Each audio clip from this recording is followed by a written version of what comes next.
on board now. Yeah. I'm on board. All right. This Welcome. episode is with Painless J, who's the president of a Northern Virginia chapter of the Boozefighters MC. He is also a tattoo artist. Yes. He was actively tattooing while we did this interview. It did not get in the way at all. Maybe only a little. If so, it was worth it. I thought it was pretty cool to talk to him about some of the things he talked about. Yeah, and he was finishing that piece too. I don't know if it says it. No, that got cut. Okay, yeah. But that was a piece he began for this guy, a sleeve, like 10 years ago. And the guy had to track him down and find him. Yeah, the guy tracked him down, and that's what he was doing while we had this conversation. Yeah. He's an interesting dude. He likes to talk and tell stories, and he's a good rambler. Some really good ones in here. Motorcycles, crime, and midget art, women, and communicative, sexy ladies. The word midget comes up a lot in this episode, so I think you're not going to get canceled if you say it once. It's going to come up. You know that old John Mulaney bit where he was like, got told he couldn't say midget in a joke. Oh, yeah. And they were like, it's like the N-word. It's like, no, it's not. Because you know why? We're saying N-word and we're saying midget. So it's not like the N-word. Like that. Yeah, I don't know. Mulaney's good. You guys, I'm gonna plug his show. Yeah, have you guys ever heard of this comedian up and comer, John Mulaney? John Mulaney. He does Everybody's Live on Netflix right now. Yeah. Please watch it because I want it to stay on. It's a fever dream talk show. He just announced in the last episode that for the season finale, he's going to try and fight 3 14-year-old boys. And I'd do that. Yeah, and they're, as he put it, pretty sure it's legal. They've looked into all the stuff about it. That's probably going to be healthy for those 14-year-old boys. Yeah, again, he said, so if you are a parent of a 14-year-old boy who needs to work some stuff out, send us an email. Well, I hope this young John Mulaney character does something with himself. Yeah. I wish him all the success. And doesn't ever have to go to rehab. Let's see. Other than that, please watch Everybody's Live. Also, we're not paid for that.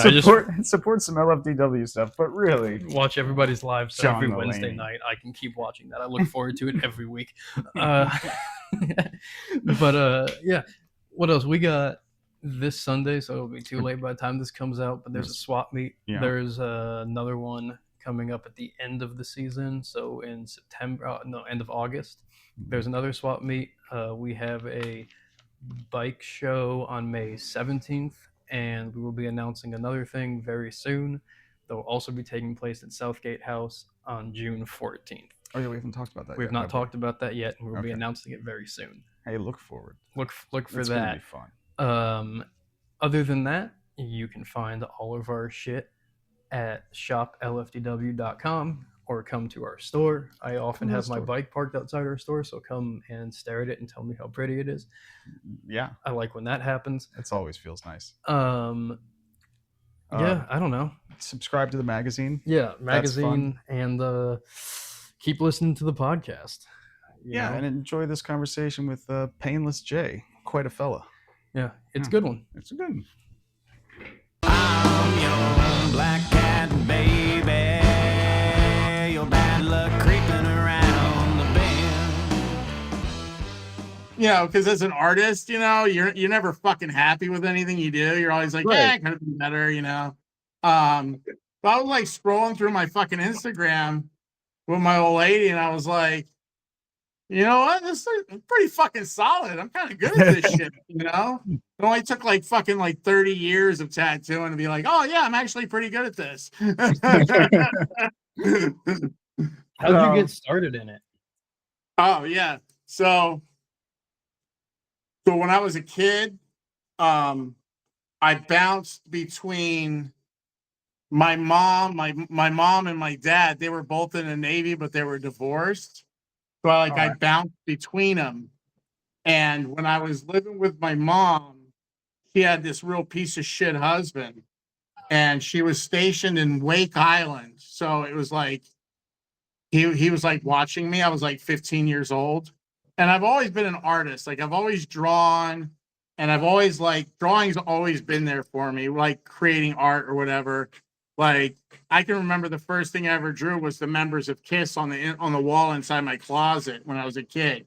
And, muralist yeah. at the beginning. Yeah, and Nice. like my fucking when we moved out of the fucking base housing, my dad saw it. He flipped the fuck out, like he beat my ass for fucking like drawing all over the inside of the closet. So it was like you never forget that drawing. So anyway, I was living. My stepdad was watching me, and something happened where like he ended up fucking like beating the brakes off me. Like he ended up like fracturing my eye socket and all this shit. And we were in San Diego, we're living in San Diego. And I guess somebody saw me, you know, because I was like blood's pouring out of my fucking eyes and shit. And like I was pretty fucked up. And somebody saw me and they called the cops on him. So when the cops came and arrested him, they had nowhere to take me or put me. And so they put me in a fucking like a pretty serious juvenile hall down in Southern California. So I was locked up in the middle, like this was like mid 80s. So I was locked up in the middle of like all the gang wars then. Yeah. So they fucking put me where I was like in like fucking basically kid prison for about 3 months, 4 months. Jesus. And they had nowhere to put me. So they put me there. So I got punished for getting my ass kicked. That makes no sense. That's dude. awful. Yeah, it's fucked up, man, right? Like, yeah. I will say the only time I ever rode in the front of a police car. Like the cop felt so bad, he was like, come on, you can sit up front. Like the cop felt so bad to take me where I was going. So anyway, I go in there, you know how it is. You got to make the best of everything. Sure. So, and like I just sit there and draw, and like my cellmate and everything was cool. And I was locked up on one side with one particular group of gangs. There was another group of gangs, but I ended up like doing a lot of artwork and drawing for the guys that were there. Like some of them couldn't write. They were like illiterate. So I would like write their girlfriends or mom's letters and shit. And I would draw all over the envelopes and make them all cool.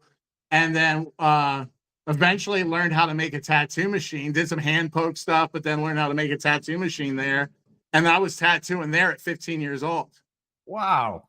Yeah. Okay. And then eventually my dad, who was living in the East Coast, found out, and he ended up like setting it up so he could like he could have him let me go and fly me back to Jersey where he was living. And that's how I left there. But ever since that moment, like tattooing was like a thing. And it was like, I'm going to continue to do this. And it was Did always you ever like, do an apprenticeship, or was it just? Oh yeah. So like, I eventually like, you know, life happens. I eventually like, you know, I did some more traveling. I ended up going back to Hawaii and kind of continued like doing like hand poker machine tattoos, homemade machine tattoos on friends and shit. And when I graduated from high school, you know, bunch of shit happened, and I ended up, it's a long story, but I ended up in Atlanta, with a girlfriend of mine. Love and Atlanta. then when I love Atlanta. Atlanta's my shit, man. Yeah. And that's where I ended up. I ended up working at this bar, got a job at this bar, went to college for a little bit, and I had to drop out of school, because which I think I mentioned to you earlier, I robbed a fucking bank. So I had to drop out of school and pay the bank back. And then in the midst of all that, They just made you pay him back? There wasn't. It's okay, so all right, we'll get to the tattoo apprenticeship eventually. But all right, so we'll rewind a little bit. I eventually ended up when I went back, I went to Hawaii. I graduated high school early, and I got locked up in Hawaii again. And then, so I got locked up in San Diego the first time. And then when I went to Hawaii, where I'm from originally, I got locked up there. And then when I got out, I ended up moving back to the East Coast.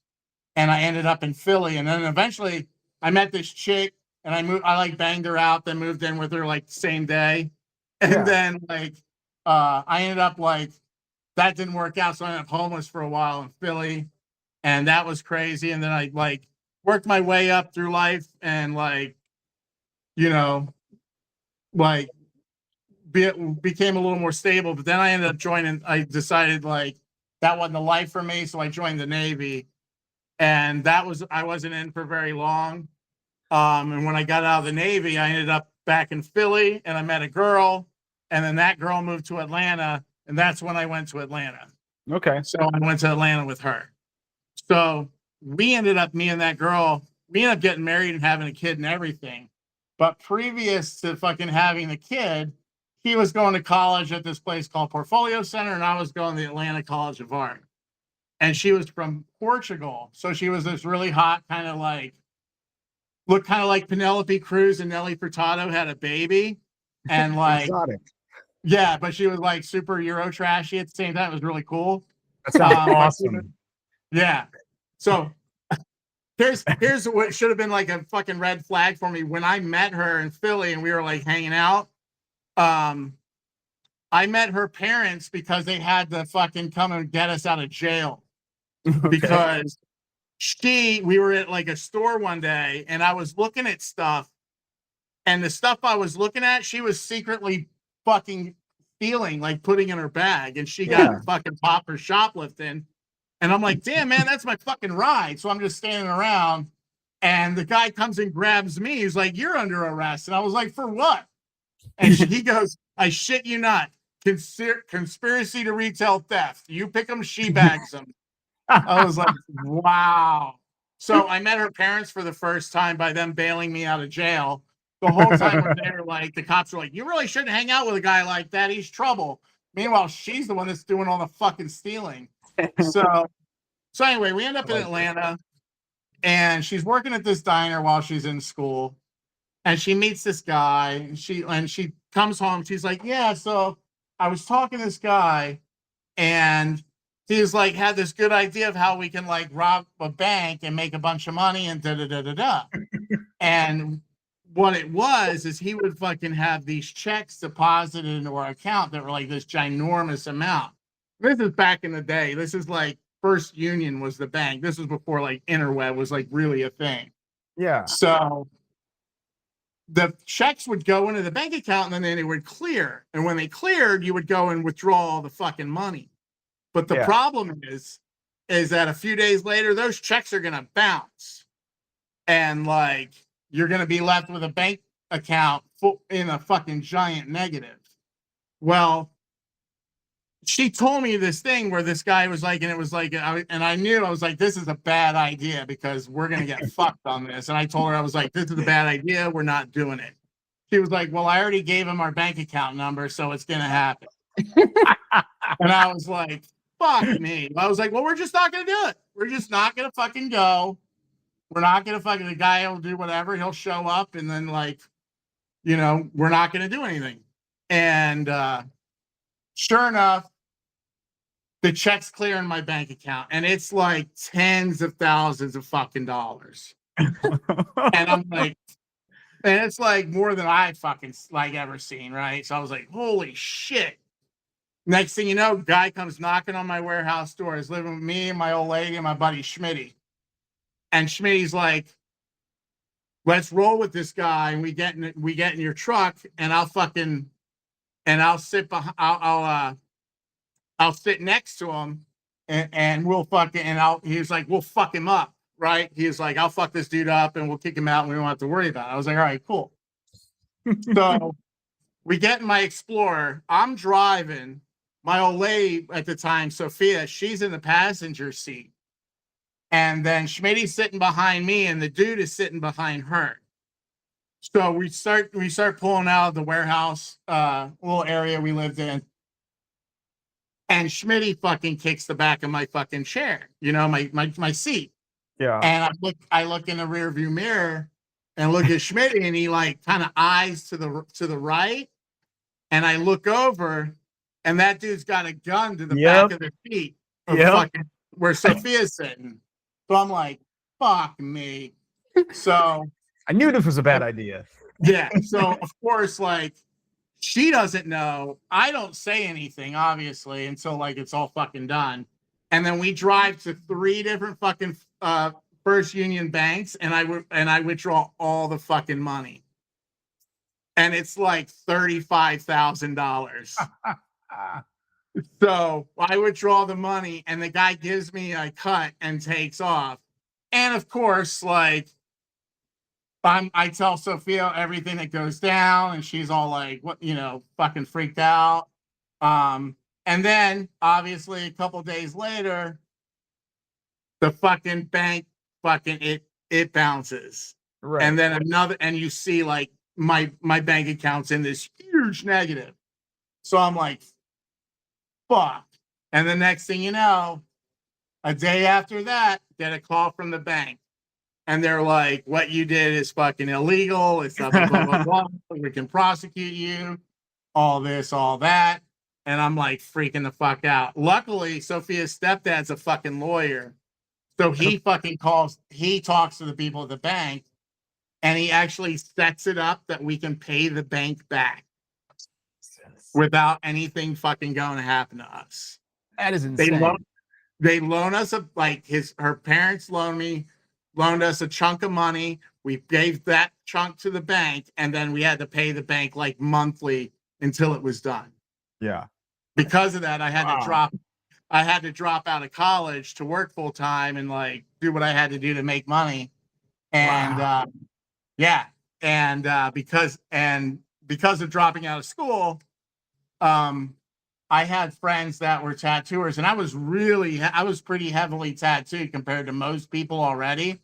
Yeah. And they already knew, like my friends already knew I had an interest in it and stuff like that. So they eventually, one of them, his name was Tim Baxley, actually, he worked at Tornado Tattoo, and he offered me an apprenticeship, and I took it. And that's how I got into tattooing from, big roundabout way. But yeah, I robbed the bank to become a tattooer, basically.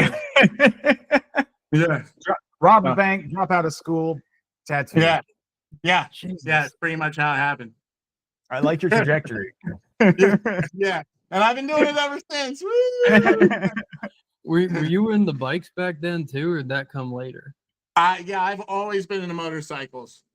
When I was a kid, when I was young, when I was a teenager, my dad gave me a motorcycle, and I was young. And what was it? It was a BSA 441 Victor. Okay. It was a 69 BSA, single cylinder. You get a kickstart only. Yeah. The old man was like, you can start it, you can have it. And he sat there drinking a fucking 12-pack of beer on a porch all day, watching me like beat the shit out of myself. And I literally like kneed myself in my own face, like trying to kickstart this fucking thing. That'll happen. Yeah. So, but eventually, like I got it started, and I've never turned back. Like I've been riding motorcycles ever since. I've owned everything you could think of. I even went when I was in Atlanta, while I was apprenticing and stuff like that. I went to community college for motorcycle mechanic school a couple nights a week because they actually did that there. Mm-hmm. And so when I wasn't tattooing, I was working on bikes. Wow. So, what's your favorite bike you've ever had? I always like to know. What's that? Yeah. What's your favorite bike you've ever had out of all the shit? Favorite bike I've ever had? Man, I had it's hard, man. I had a 98 Springer Softail. I thought was pretty fucking awesome. It was really cool. What happened a couple to of it? Road Kings that I love. I mean, God, it's hard, man. It's like, every chick you've ever banged, like they fuck differently, but My wife doesn't mean one's better than the other, right? Yes, like, say that. Yeah, man. When did you get into club stuff? Oh, wow, yeah. So I ended up moving up here to Virginia, where I'm at. This is now my home base in Reston, Virginia. Remember that guy, the lawyer I talked about? Well, he fucking died. Okay. And he ended up dying. He had a heart attack. And my then wife, Sophia, the one that, you know, I robbed the bank with, she decided to like, she had to come up here and help her mom out.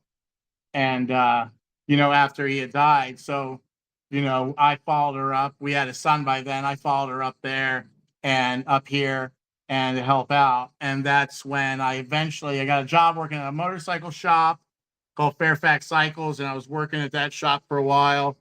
How I got the job there was pretty fucking cool, actually.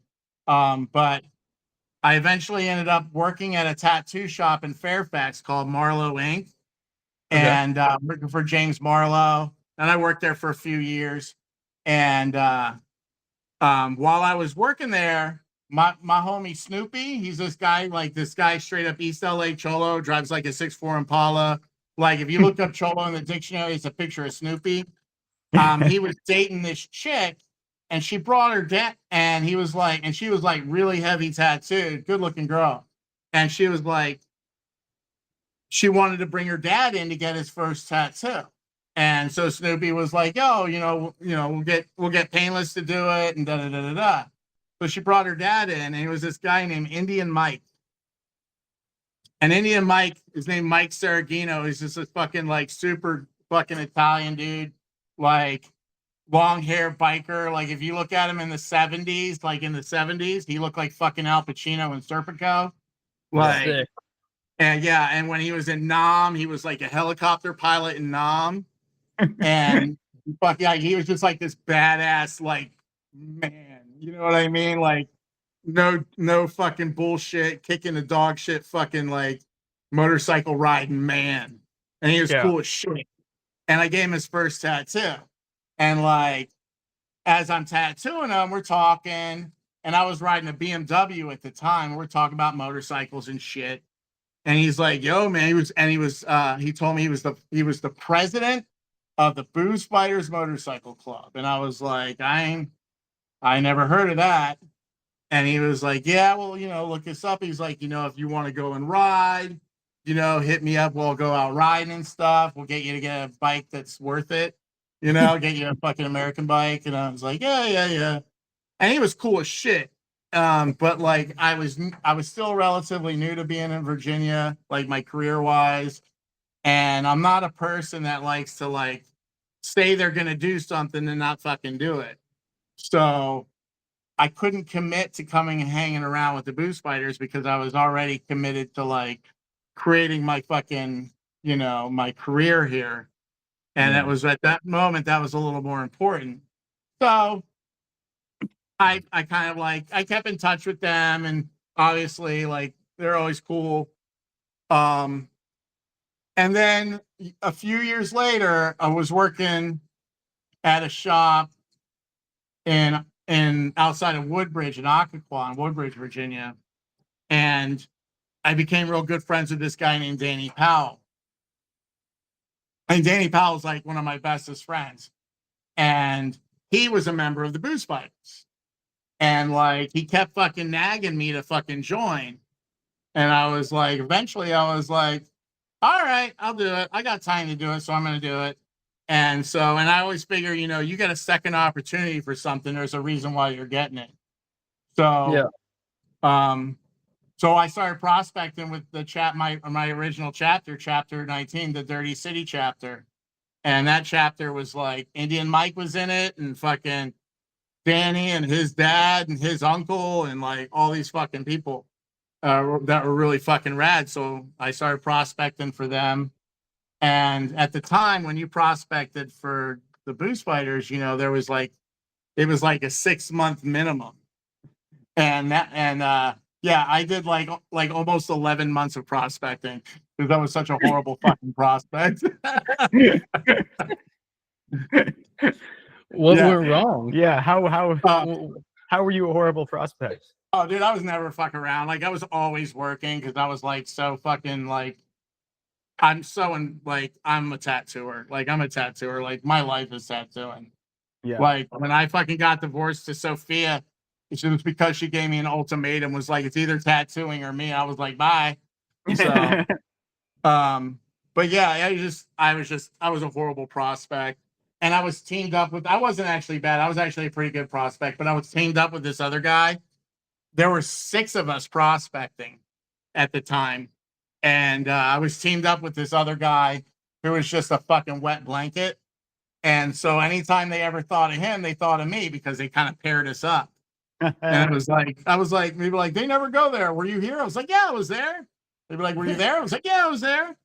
And like, so after that guy dropped out, he never made it. He quit. After he quit, everybody realized that I was actually doing a lot of stuff. And soon after, they ended up patching me in. But it took that guy to quit for people to notice. And yeah, it's fucking sucked, man. But like, I had a good time as a prospect, man. We did some crazy shit. Like, Go on. Yeah. okay. You tell. So I'm gonna get a drink.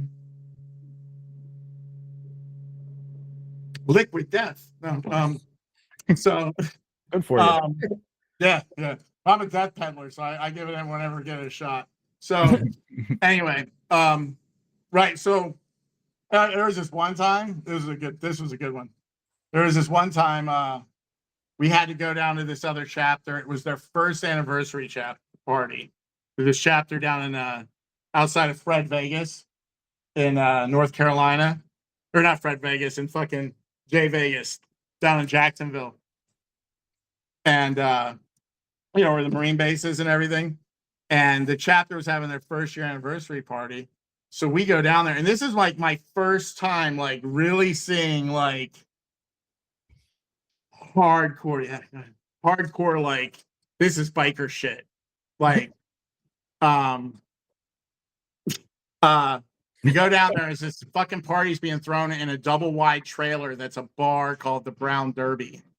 And yeah, it's literally a double wide trailer, like turned into a bar. And dude, the Boozefighters are there. There's some local fucking clubs, and there's pagans there. And it was like the first time I'd ever been like, oh shit, like seeing like pagans and like all these other clubs. You're like, holy shit, these are some hardcore motherfuckers, man. And like it was really eye-opening. And it was like that moment when you're like, I'm either in this or I'm not in this at all. Like, because you see it, you're like, yeah, this is definitely not a thing for fucking everybody, you know. What did you see? What made you think that? It was just like things that happen, like what shit, like, just the behavior of people, like, the energy that like people put off, like, like it's just like you see it, like this is like all the shit you watch on TV or whatever is like you would never get it until you're like in the middle of it. Like you're in the middle of it, like just a newbie surrounded by it. You're like, it's a whole different thing. Like you get it. You're like, oh shit, like this is fucking hardcore, real deal shit. How long And, ago was this? I fell in love immediately. I was like, oh yeah, this is where I'm at. This is for me. And like it was phenomenal. But like that whole night, like you're a prospect and like all the patch holders are fucking hammered drunk and you gotta play like mother hen. You're like moving people around, like, all right, let's go over here, let's go over there, grabbing beers, getting shots, like you're just going everywhere, like fucking like diamonds are fucking like asking you like, how many games you got in, and you're like, I don't know, 47, like just thinking the first number in your fucking head, like, and you're just doing everything you can to make sure like nothing goes wrong. And yeah, it's like you're hustling like the whole fucking time, and you got people razzing you and fucking giving you shit, and it's just like it's all honest hazing. Like it's just you put up with it, you know what I mean? People are like trying to test your metal, you can't be like a lot of kids these days are like, they hurt my feelings. You're like, well, gotta go. They're gonna do that. Yeah, you can't do that. You know what I mean? And so, yeah, so that whole fucking night was just like the ultimate education.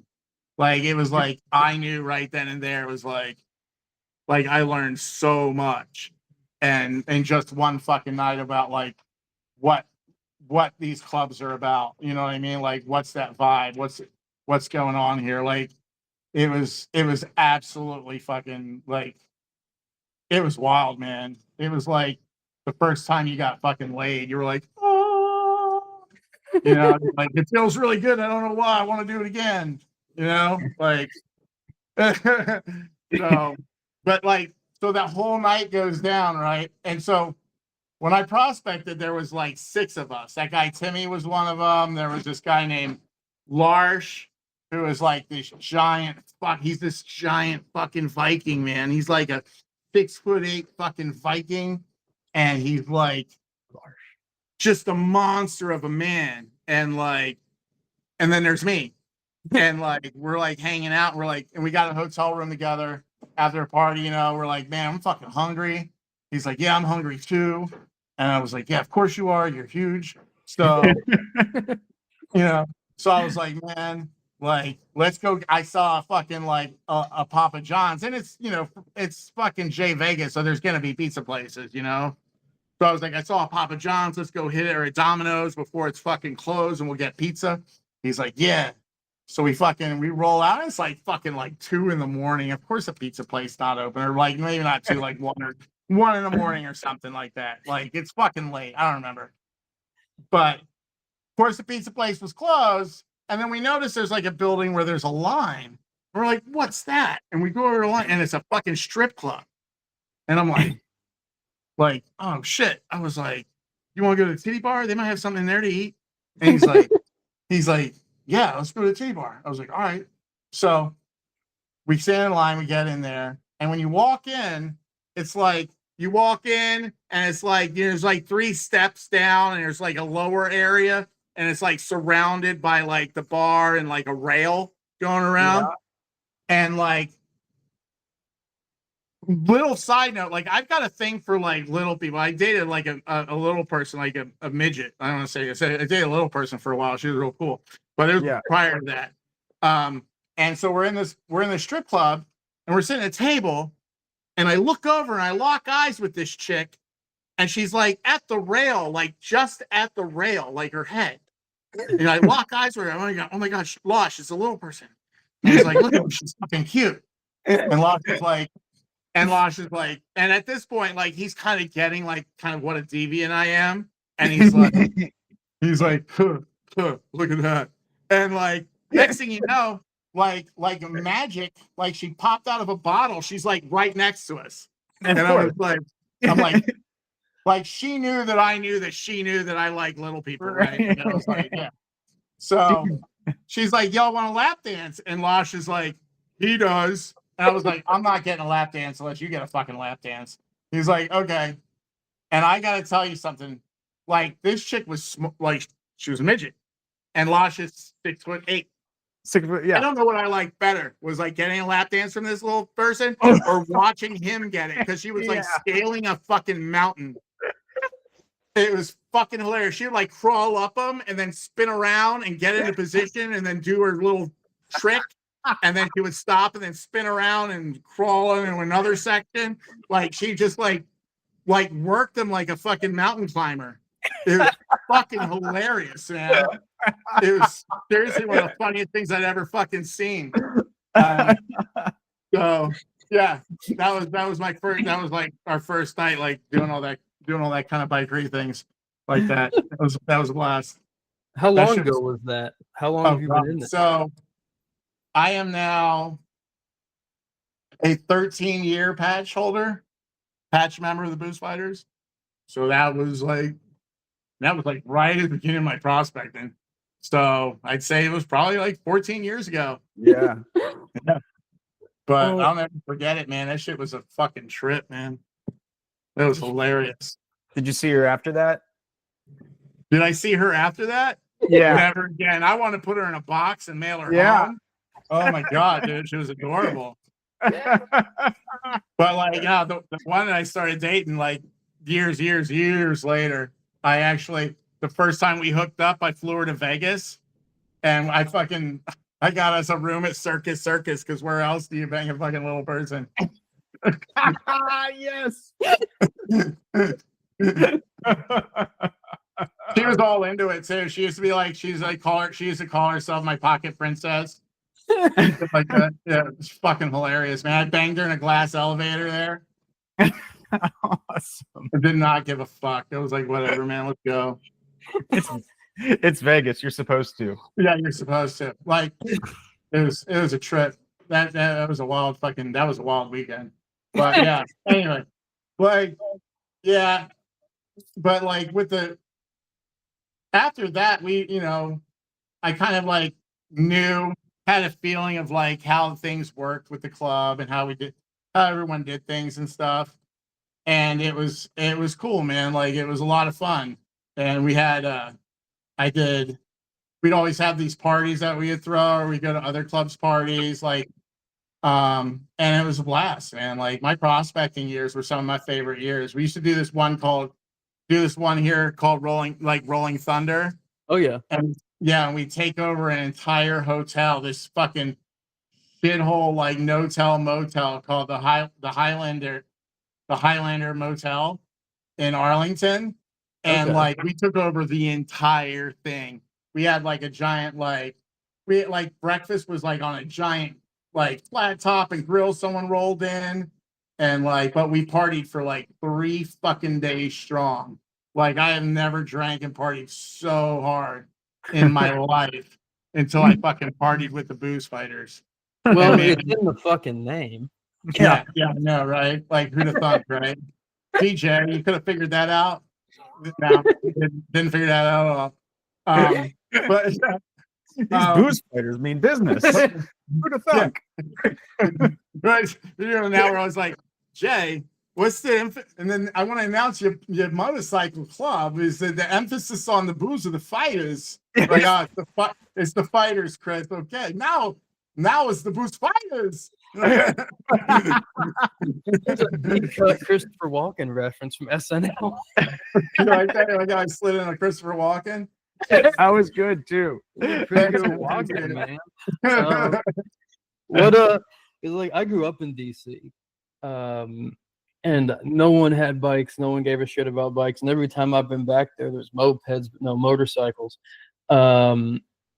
But I figured Northern Virginia is different, right? Yeah. Like, and Maryland's probably different too, where there's people out there doing that shit. Is there anything going on in DC with motorcycles? Man, like, honestly, the only thing that I see a lot of in DC is the 12 o'clock boys. Okay. Which I absolutely fucking love those guys, man.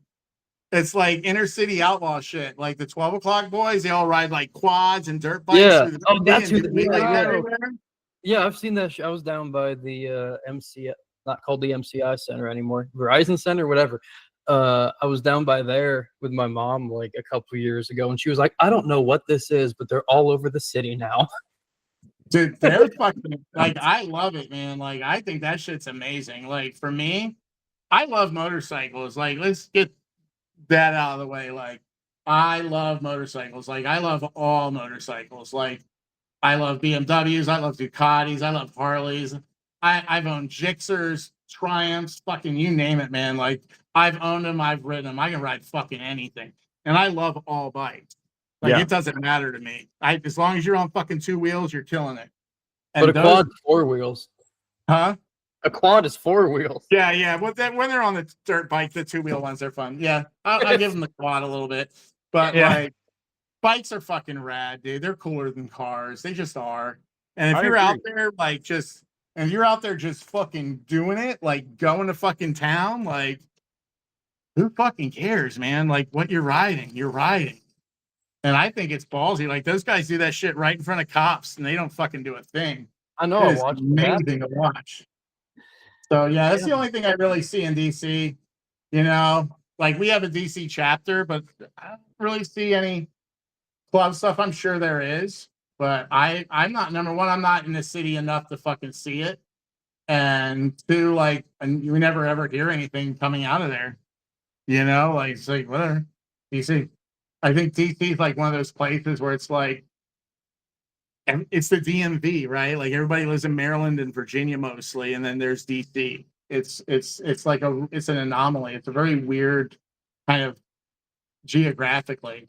Dude, it was a weird place to grow up. Like I grew up in Cleveland Park, so like, oh, wow. and a lot of people, I'm like, I'm from DC, and people go, oh, like Potomac. And I'm like, no, no. I said DC, not Potomac.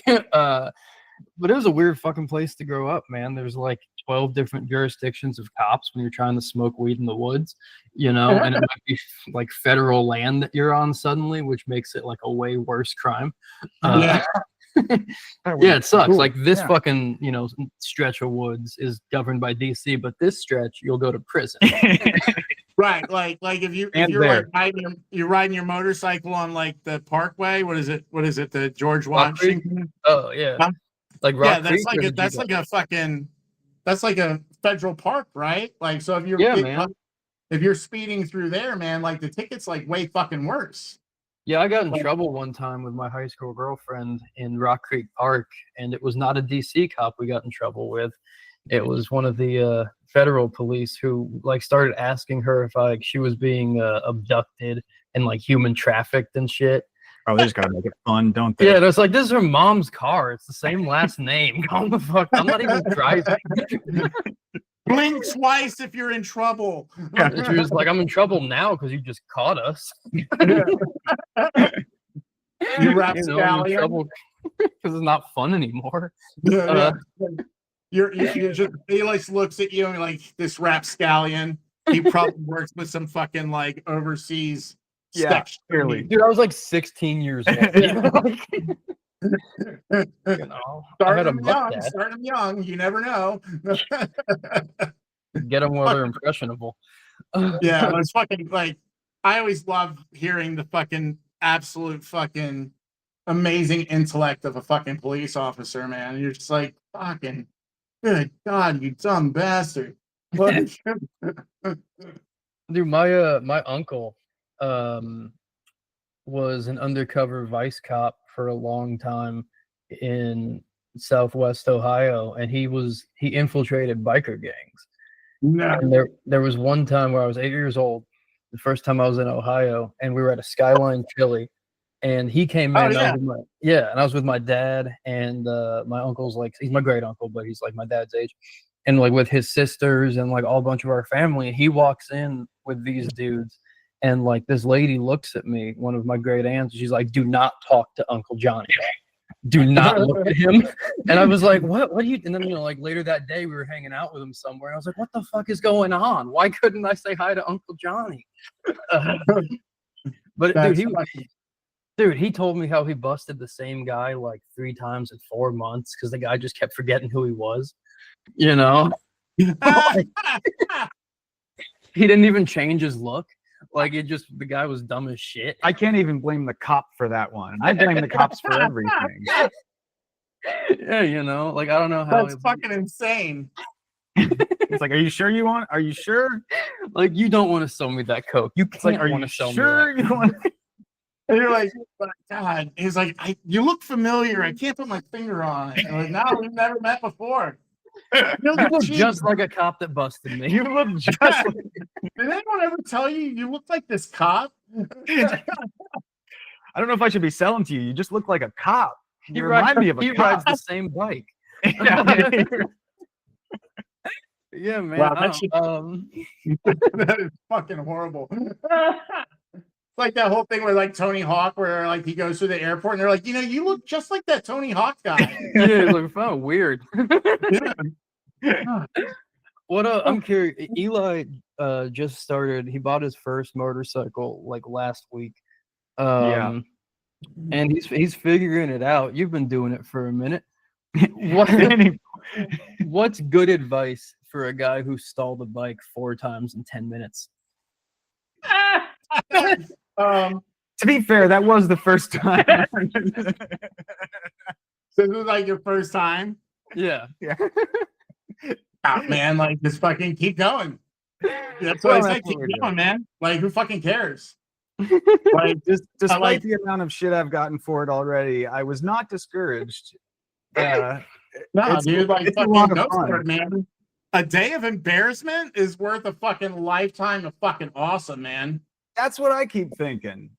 Dude, a day of who fucking cares, man? Like, nobody's gonna remember that shit. And when you do, and when it does get brought up, like a year or 2 years later, after you can ride the fucking wheels off of that fucking thing, like you'd be like, yeah, man, look how fucking shitty I was. Now I beat your ass on the fucking street. You know what I mean? Like, I'm gonna it. remember it forever, man. Oh yeah, I don't absolutely. I've accepted that he'll never let me live it down. I was and that's following fine. him back, and after we got back, I was like, "How fast do you think you got over? There's this bridge, right?" I was like, "How fast do you think you got over the bridge?" And he was like, "Oh man, I don't know, pretty fast, like 45, 50." No, I didn't. I had no idea. That's the way I'm telling it. Yeah. And I was like, "Dude, you were going 25 miles an hour, and cars were actively avoiding you." It wasn't a noble run.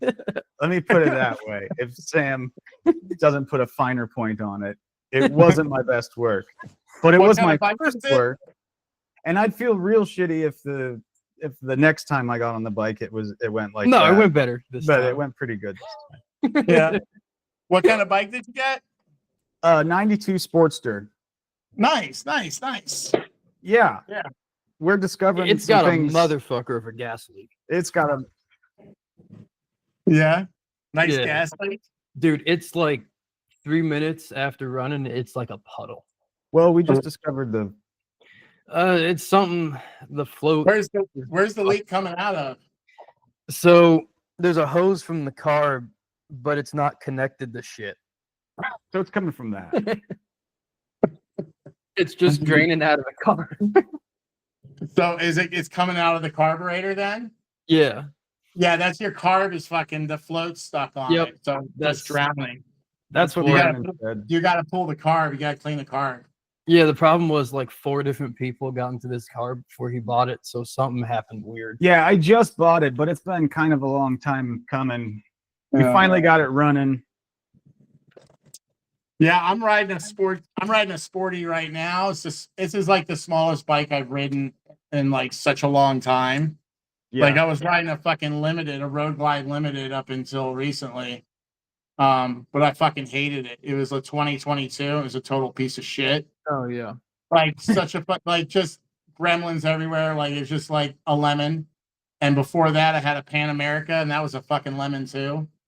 So I bought a sporty chopper, and I gotta say, it's the smallest engine I've ridden in a long time. But that motherfucker is fun, dude. Like, Dude, they're the best.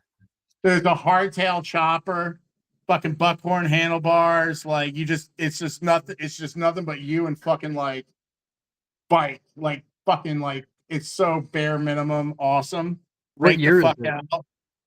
Dude, it's amazing. I love it. Like, I will never buy new again.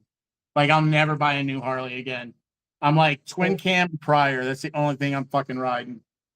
Dude, I don't care about anything but like after 2003, really, you know? Yeah. Like, I don't know, there's something about being able, first of all, I like it when there's only like 6 things going on with it, you know, and no computers.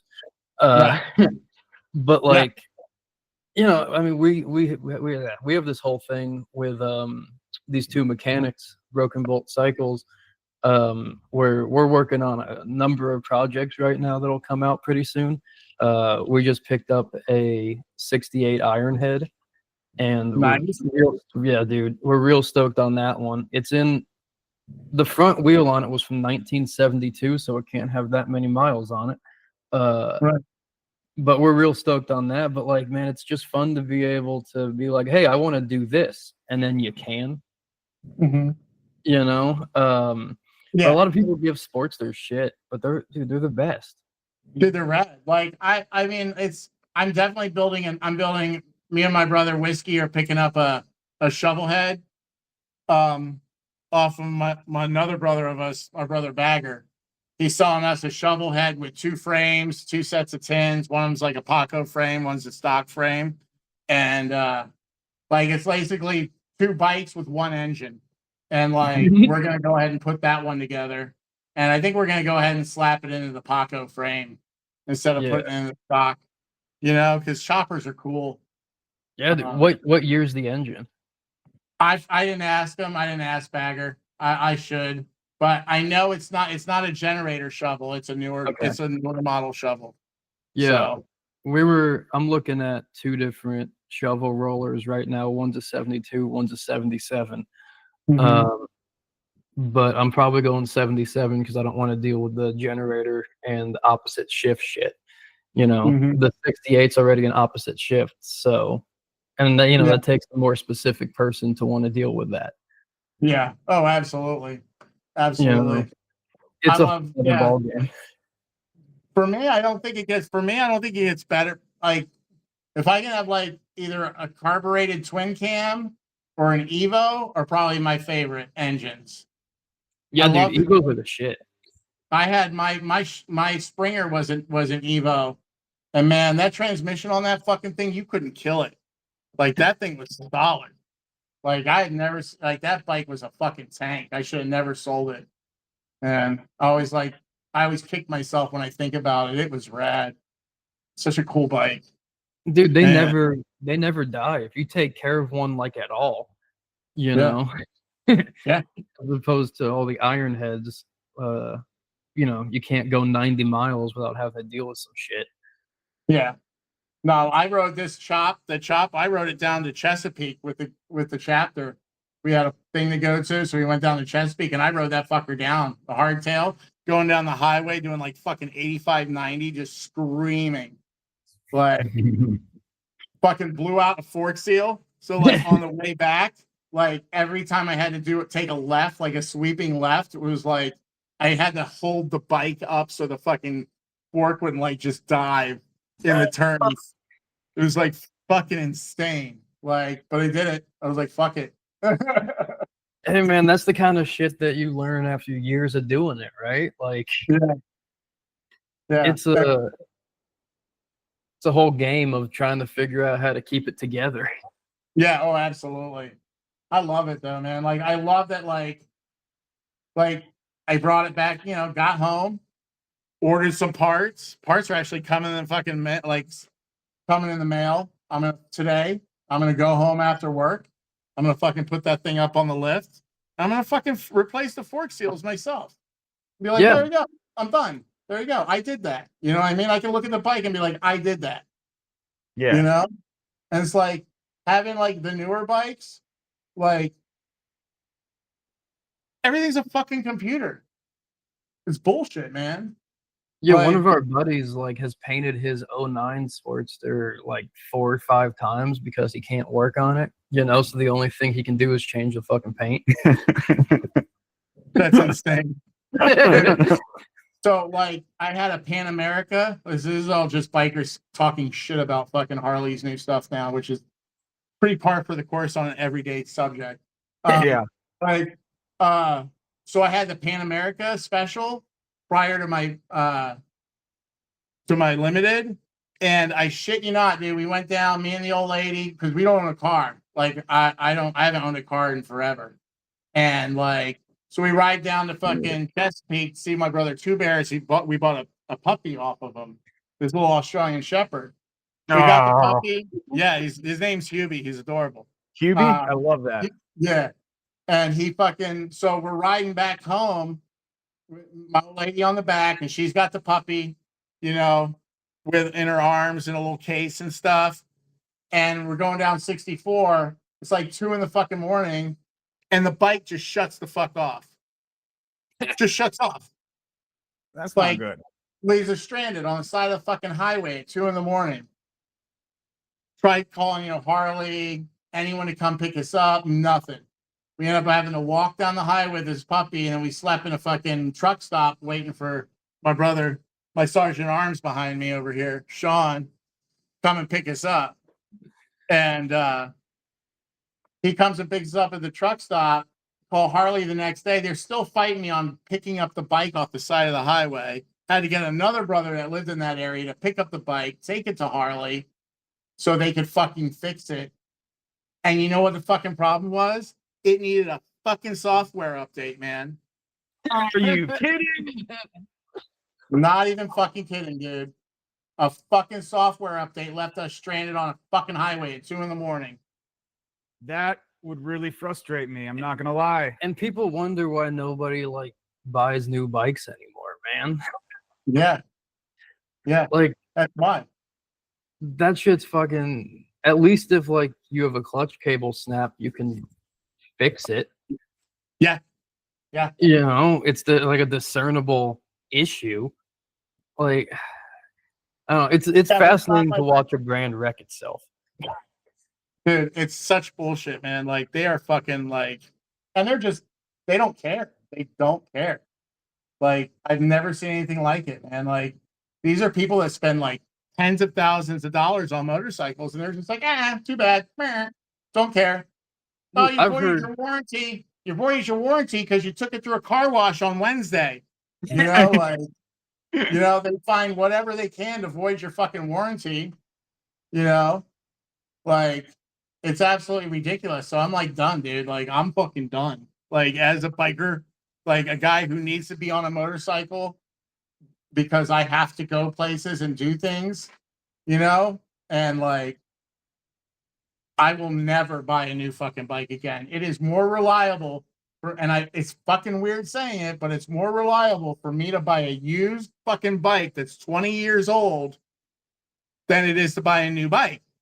Yeah. It's way more Like reliable. that's like insane. Like, listen to that statement, man. It's more reliable. A motorcycle that's used 20 years old used is more reliable than a brand new bike off the fucking floor. It shouldn't be that way. Yeah, dude. Like that's a weird statement. Well, they're all in, like, they have a whole repo scam going on too, man.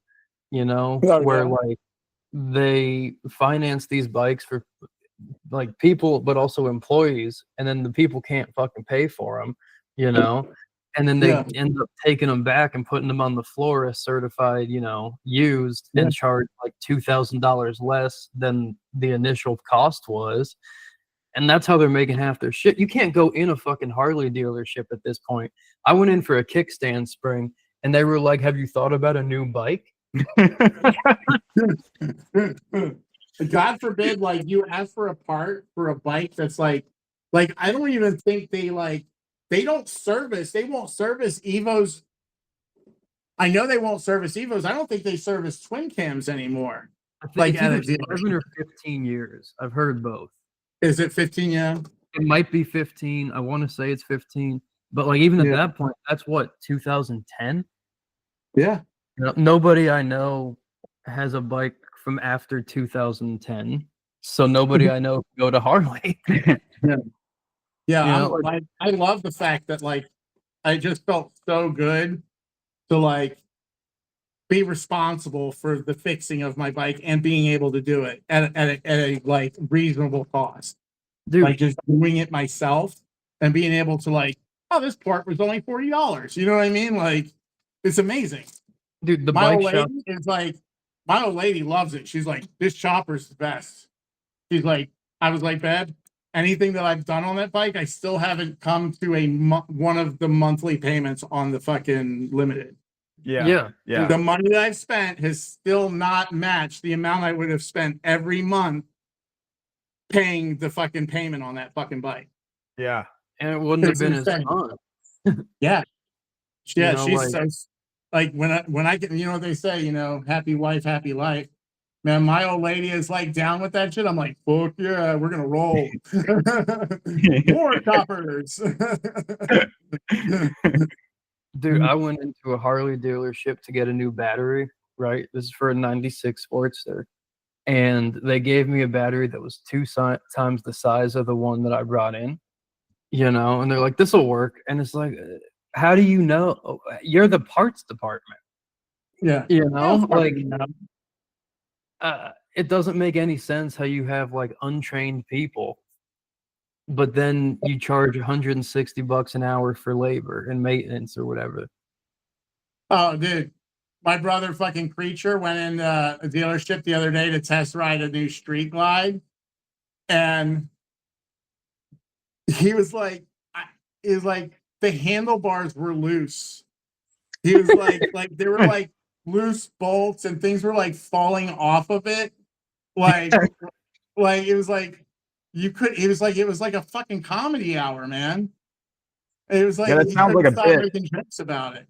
Dude, they got fucking like, 12, 14-inch screens on the dashboards now. Yeah. Like that wouldn't be incredibly. I don't even have a speedometer, Like Yeah.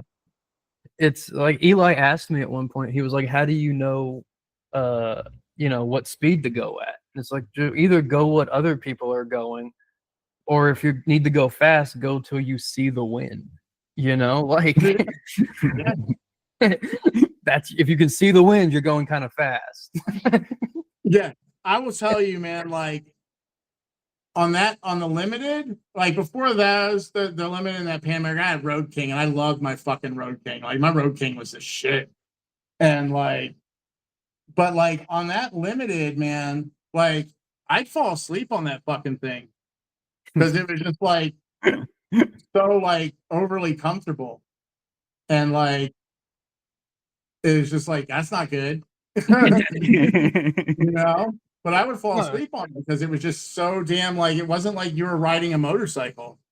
You're like, oh, I'm in this outside car, and like all the bells and whistles are really distracting. Like I'm a person that gets distracted like super easy, and like having the screen and my phone plugged into it and watching fucking movies and like like it's like I would watch movies on my bike. Like it was just like for real. Like I would just be like, all right, I'm watching a movie. And like, but like all the bells and whistles were so distracting that I didn't feel like I was out riding a motorcycle anymore. Like I thought I was out commuting. Like I was commuting. Yeah. Like, well, we gotta go to this run, so let's go. And it was like, all right, I'm commuting to this run, because I'm in my fucking car that doesn't have a roof. Right. And it's so like being back on like a bare bones, like just a motorcycle, like a fucking man bike, a motorcycle, like if it's such a like amazing feeling to be like falling back in love with what you fell in love with. It's a great feeling. And I will never I'm done with technology on my fucking wheels, man. That shit's I'm dumb. certainly falling in love with it. Yeah, dude. I haven't ridden in a couple months because mine's being like entirely rebuilt. And I rode Eli's today. And I was just like, oh fucking yeah. Oh, dude. It's the fucking worst, man, when your bike is down. When your bike's like fucking down and you're like the worst is like it's down in the winter and then it starts getting warm out and you're like, yeah, and you're like, it's still down. And right like, now. That's where he's like, at right now. His bike is getting beautiful. Yeah, it's the worst. It's the fucking worst, man. You're just like, it's driving me insane. Yeah, it's so bad. Like I watch guys in the chapter, being a part of this chapter, like we see it. Like my essay's with me every day. And I see it, man. Like when the weather's all cold and shitty and there's those days where you really can't ride, like because of snow and all that stuff. And this year it was a lot. So there was a lot of not riding. Yeah. Like you can see it on people. It's like everyone's getting cranky. Everybody's kind of fucking depressed. Like you gotta like really keep like the fucking morale up on the guys and be like, yeah, let's fucking go. But you can see it. Like it's like not riding is like one of the worst things for bikers, man. Like it's depressing as fuck. And what's more depressing is not riding and seeing everybody else do it. You're like, whoa. Dude, outside of our shop, I'll watch, on a day that it's 70 degrees, I'll watch fucking, 40 people come by and I'm just sitting there like, you motherfuckers. Yeah, man, it's a miserable fucking feeling, man. Like that's why I'm like so jazzed to go home today. I'm like, man, I'm gonna go home and put my fucking bike together. I'm gonna fucking ride it. After we get off this, I'm gonna make him go back outside and let me ride his bike again. There you go. Absolutely. But I gotta ask you something before we get out of here, and I ask it to everyone. Have you seen the movie Cruising with Al Pacino? Absolutely. Yeah, Hey, we got one. that's the first one. Yeah, I've seen that movie, man. I'm a huge Al Pacino fan, man. I got like signed giant movie posters of him and shit. Oh, Cool. dude, do you like that movie? Did I like it? No, I thought it was fucking weird. Yeah. There's a lot of leather, man. There's a lot of leather, man. Yeah, it's all real too. Which is funny, right? Because as a biker, you're watching that and you're like, oh, I really like that jacket. But And you're like, am I, yeah, different well, context. wait a minute. They're like, it's like two dudes wearing the jacket together. You know what I mean? Like, And he's getting fisted in the jacket.